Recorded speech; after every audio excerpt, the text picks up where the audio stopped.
Here I am, 73, and I'm still doing it, yeah. Right on. Yeah. If I'd been logging or mining or something like that still, I'd have been dead long ago. Yeah. Yeah. Yeah. I grow 85% of everything I eat all year round. I just buy olive oil and sea salt and oats and beans and rice. I grow everything else and I preserve it. So I have freezers full of pre-made soups. Right now I have a freezer full of pies. Argenta means silver in Latin. So there was mines around here, and this was one of the oldest homesteads, but completely abandoned. So they used to take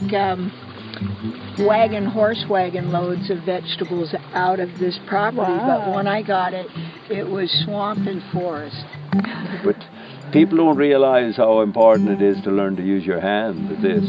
So people that'll pick up one thing, a weed, and put it down over there, you know, like, there's so many techniques associated with hand. Now it's all herbicide, you know, for the majority of it.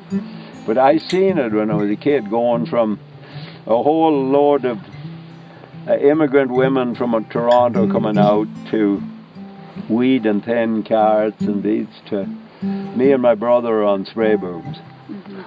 You know, it happened that quick. It was like overnight. Well, this is the second year, really, of the farm business starting with having Herbals and having Michael so he's renting this land, and then I'm kind of like work trading to use some of the land that he's renting at an affordable price, and that generosity is passed down on all those levels to be able to start growing medicinal herbs now for this region, and that's picking up. So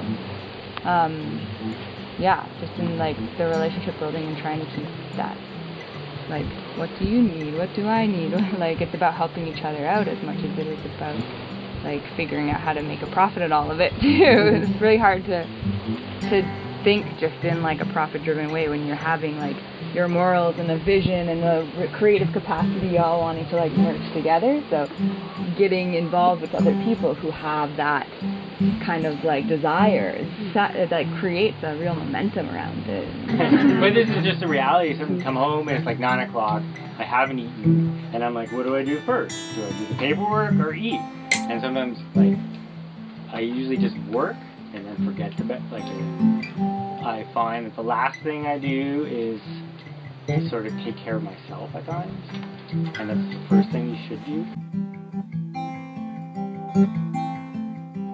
Potato rose, but I left it on the paths because it's super good ground cover. It doesn't really compete with anything. The Swiss chard also did very poorly. So what I would say that means is that I need to add some calcium to the row that I grow ryegrass between the rows as a cover crop, so I cut that and feed it to my goats a couple of times. Then it gets too woody and they don't like it, so I just run it over with the lawnmower, and it's nice to walk in. It forces all the weeds towards the row where the vegetables are growing, so once you get them out of where the vegetables are, then no more weeds.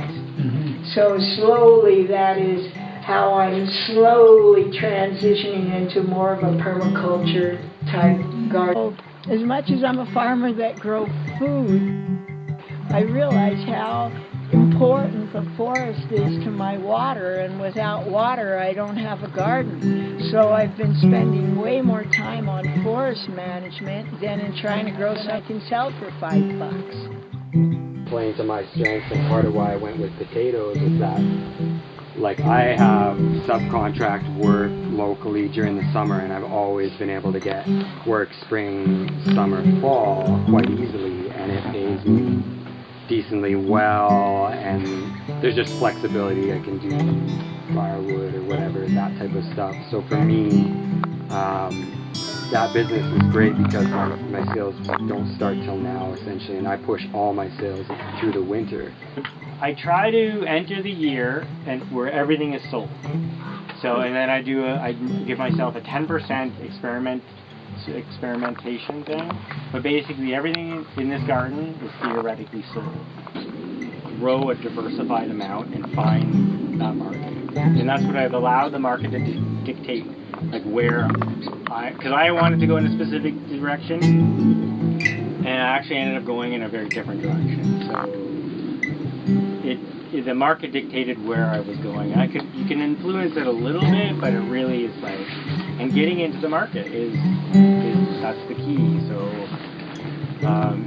it's one thing to grow vegetables. It's the hardest part is making sure they're sold and such. So.